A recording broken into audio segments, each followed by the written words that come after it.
MS access में relationship क्या काम करता है और क्यों यूज़ होता है? आज की क्लास में हम एमएस एक्सेस के रिलेशनशिप्स के बारे में बात करते हैं। मैं आपका टीचर मोहतशम वहाब हूँ और आप देख रहे हो एमडब्ल्यू मेंटर।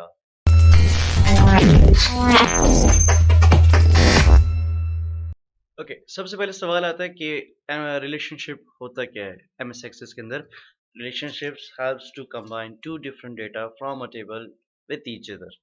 मतलब आपके जो 2 डिफरेंट डेटा है या टेबल है या 2 डिफरेंट डिफरेंट जो टेबल्स हैं, उनको आपस में कंबाइन करने में हेल्प करता है। सिंपल वर्ड्स में अगर फॉर एग्जांपल आपके पास 2 टेबल्स हैं, जैसे कि एक स्टूडेंट टेबल है नंबर 1 जिसमें स्टूडेंट्स का सारा रिकॉर्ड पड़ा हुआ है, स्टूडेंट्स के बारे में सारी इन्फॉर्मेशन पड़ी हुई है नंबर 1। नंबर 2 उसका गार्डियन टेबल है जिसमें उसके गार्डियंस के बारे में, उसके रिलेशनशिप के बारे में सारा कुछ पड़ा हुआ है। या फिर दूसरा टेबल उसके टीचर्स के बारे में पड़ा हुआ है कि उसकी कौन-सी क्लास है, उसके टीचर का क्या नाम है, उसके कौन-कौन से सब्जेक्ट्स हैं, ये सारा टेबल पड़ा हुआ है। ठीक है, मेरे पास 2 टेबल्स हैं। अब होता क्या है कि फॉर एग्ज़ाम्पल अगर मुझे कोई इन्फॉर्मेशन चेक करनी है, मैं पहले टेबल पे जाता हूँ, स्टूडेंट्स के बारे में सारी इन्फॉर्मेशन पढ़ता हूँ कि भाई इसके फादर का नाम क्या है, इसका पहला नाम, इसका लास्ट नाम, इसका रोल नंबर क्या है, नंबर 1।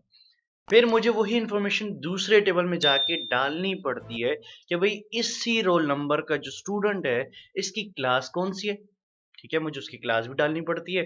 फिर मुझे इसकी इन्फॉर्मेशन डालनी पड़ती है कि इसके टीचर का नाम क्या है और ये इसकी किस टाइम कौन-सी क्लास होगी। मतलब मैं 2 टेबल्स को एक्सेस कर रहा हूँ डिफरेंट डिफरेंट तरीकों से। पहले मुझे उसके फर्स्ट टेबल पे जाके उसके रोल नंबर वगैरह को देखना पड़ता है और वही सारी इन्फॉर्मेशन मुझे जाके दूसरे टेबल पे जाकर एंटर करनी पड़ती है। थोड़ा आसान भी है लेकिन टाइम कंज़्यूम करता है। मैं कहता हूँ यार कोई ऐसा तरीका होता कि अगर मैं सिर्फ़ एक ही टेबल पे चेंजेज़ करूँ तो साथ ही साथ मेरे दूसरे टेबल पे भी चेंजेज़ हो रही हो। दूसरी एग्ज़ाम्पल फॉर एग्ज़ाम्पल कुछ टाइम बाद कोई स्टूडेंट जो है वो छोड़ देता है, चला जाता है या उसका रिकॉर्ड मुझे डिलीट करना है, तो जितने टेबल्स होंगे अभी तो मैं सिर्फ़ 2 टेबल्स के बारे में बात कर रहा हूँ, हो सकता है कि आपके पास मल्टीपल टेबल्स हों एक स्टूडेंट से रिलेटेड। तो आपको हर टेबल में से जाके उसका रिकॉर्ड को डिलीट करना पड़ेगा बारी-बारी। सही है?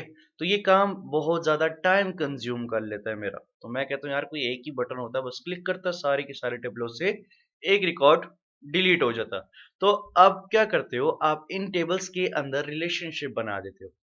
रिलेशनशिप क्या हेल्प करता है आपके 2 टेबल्स को आपस में कंबाइन कर देता है। हर स्टूडेंट से रिलेटेड वो टेबल आपस में कंबाइन हो जाएगा। तो आप जब एक स्टूडेंट का रिकॉर्ड डिलीट करोगे, बाकी सारी टेबल से भी रिकॉर्ड डिलीट।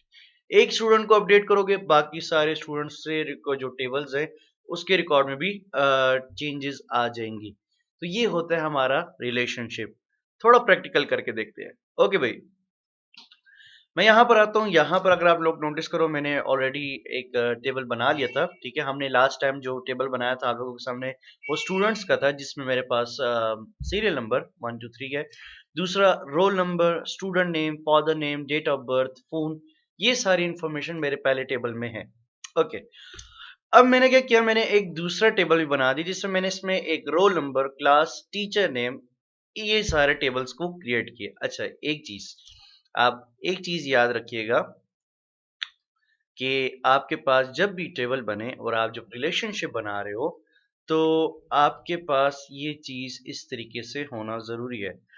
एक होती है प्राइमरी की और एक होती है फॉरनर की, ठीक है? आपके टेबल्स में एक जो ऑप्शन है उसका वो प्राइमरी की पे सिलेक्ट नहीं होना चाहिए, नंबर 1 और दूसरे वाले में वो प्राइमरी की होना चाहिए। अब जैसे कि मैं दोनों टेबल्स के अंदर रोल नंबर को आपस में रिलेशन करूँगा, कि मतलब रोल नंबर मुझे रिप्रेज़ेंट करेगा कि ये जो रोल नंबर फर्स्ट टेबल में है, वही रोल नंबर उसी रोल नंबर के मुताबिक आपको डिफरेंट इन्फॉर्मेशंस, टीचर नेम और क्लास इन्फॉर्मेशन मिल रही होगी। तो दोनों को आपको जो रोल नंबर है वो सेम है, लेकिन एक टेबल में वो प्राइमरी की है, यूनिक की है और दूसरे टेबल में वो नॉर्मल फॉरेनर की है।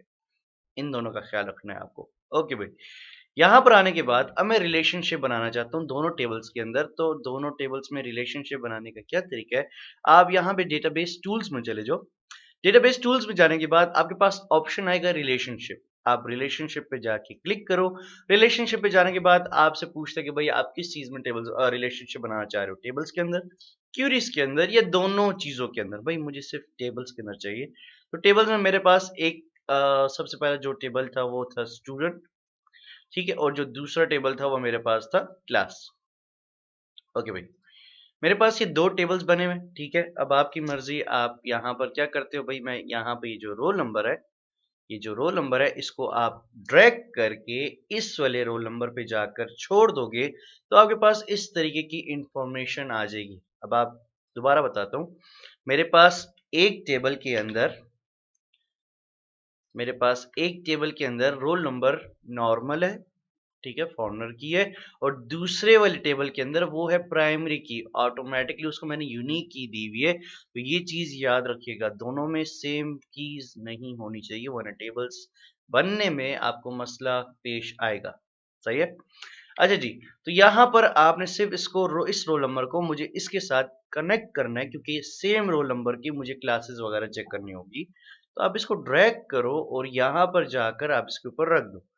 जब आप इसके ऊपर रख दोगे तो आपसे पूछता है कि भाई क्लास का जो रोल नंबर है वो स्टूडेंट के टेबल के रोल नंबर के साथ आप इसमें रिलेशनशिप बनाएगा। ओके, बनाने वक्त आपको ख्याल रखना है कि इनफोर्स, यहाँ पे जो आपके पास ऑप्शन है आप इसको टिक रखो।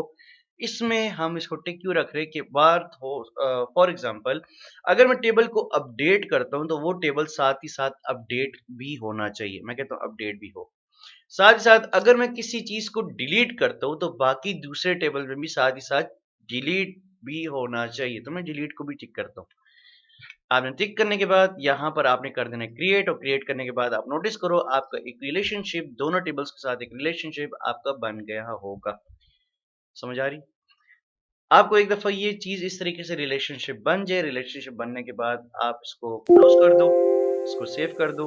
सेव करने के बाद अगर आप जाके मैं आपके आगे यहाँ पे टेबल्स को ओपन करता हूँ तो आपको आपका class, roll number, class, teacher ये भी पता लग जाएगा। और साथ ही साथ अगर आप नोटिस करो तो आपके पास एक प्लस का ऑप्शन आया होगा।